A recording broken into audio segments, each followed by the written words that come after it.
মায়েশা সিদ্দিকা রাদিয়াল্লাহু তাআলা আনহা ইরশাদ করছেন, আমার নবী হুজুরে পাক থেকে বের হয়েছেন।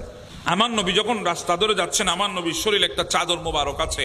আমার নবী হঠাৎ করে দেখলেন ইমাম হাসানকে, আমার নবী টান দিয়ে ইমাম হাসানকে চাদরের নিচে ঢুকাইয়াছেন। কিছুক্ষণ পরে দেখেছেন ইমাম হুসাইন আলাইহিস সালামকে, উনাকে টান দিয়ে চাদরের নিচে ঢুকিয়েছেন।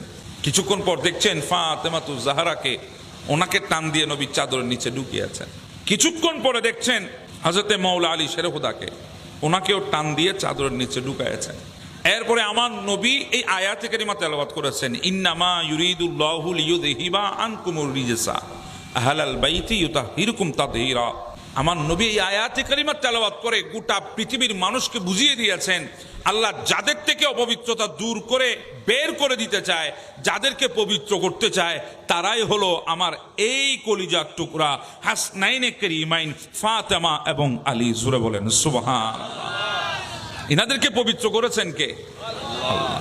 শুধু ইনারা পবিত্র এমনটা না, ইনাদের যে দুইটা নাম ইমাম হাসান এবং হুসাইন, ইনাদের নামের আগে দুনিয়াতে কেউ হাসান ছিল না, ইনাদের নামের আগে দুনিয়াতে কেউ হুসাইন ছিল না। যেমনি ভাবে আমার নবীর আগে দুনিয়াতে কোনো মোহাম্মদ ছিল না। আমার নবী বলে, উম্মত, আল্লাহ আমি নবীর নামকে হামদের চাদরের নিচে গোপন করে রেখে দিয়েছে। আমি নবীর নাম যতক্ষণ মোহাম্মদ হয়ে আসি নাই আমি নবী, ততক্ষণ দুনিয়াতে কারো নাম মোহাম্মদ ছিল না।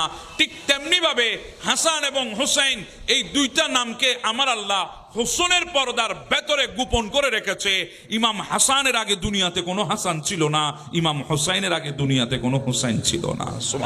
একটা কথা চিন্তা করেন, ইনারা এমন এক পরিবারের সদস্য। আমাদের দেশে সচরাচর দুনিয়ায় সন্তান আসলে বাবা কানের মধ্যে আজান দে, সন্তান কানের মধ্যে আজান দে, কিন্তু হাসনাইনে কারিমাইন এরা যখন দুনিয়ায় এসেছেন, রসুল করিম নিজের জুবানে পাক দিয়ে ইনাদের কানের মধ্যে আজান এবং একামত দিয়েছেন।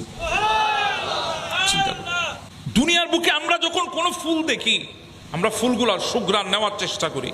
আমার নবীর কাছে যখন হাসনাইনে কারিমাইন আসতেন, আমার নবী দুইজনকে জড়িয়ে ধরে আমার নবী তাদের থেকে ঘ্রাণ নিতেন, এভাবে করে নিঃশ্বাস টান দিতেন। সুবহানাল্লাহ। আমার নবী বলতেন, দেখো আমার কুলে যাদেরকে দেখছো আমি সুঘ্রাণ নিচ্ছি, কারণ এরা দুনিয়ার ফুল না, এরা জান্নাতের ফুল। সুবহানাল্লাহ। দুনিয়ার ফুলের সুঘ্রাণের কিছু সময় থাকে, কিছু ডেট থাকে, কিন্তু এই জান্নাতি ফুলের সুঘ্রাণের কোনো সময়সীমা থাকে? এনারা আবাদুল আবাদ খুশবু ছড়াতে থাকে। কথা বলেন ঠিক না? আজকে যদি খুশবু যদি না ছড়াতো, তাহলে কারবাল্লা থেকে কখনো হুসাইনের আলোচনা বাংলার জমিনে আসতো না। কথা বলেন ঠিক না? ইয়েজিদিরা মনে করেছে ওই ফুলগুলাকে দাফন করে দিয়ে সুবাস বন্ধ করে দিয়েছে, কিন্তু না, এরা তো জান্নাতি ফুল। এদের সুবাস এমন ভাবে ছড়িয়েছে, এরা দুনিয়া থেকে হাসনাইনে কারিমাইনকে সরিয়ে দিলেও ইনাদের সুবাস গোটা পৃথিবীতে ছড়িয়ে পড়েছে। কথা বলেন ঠিক না বেটা?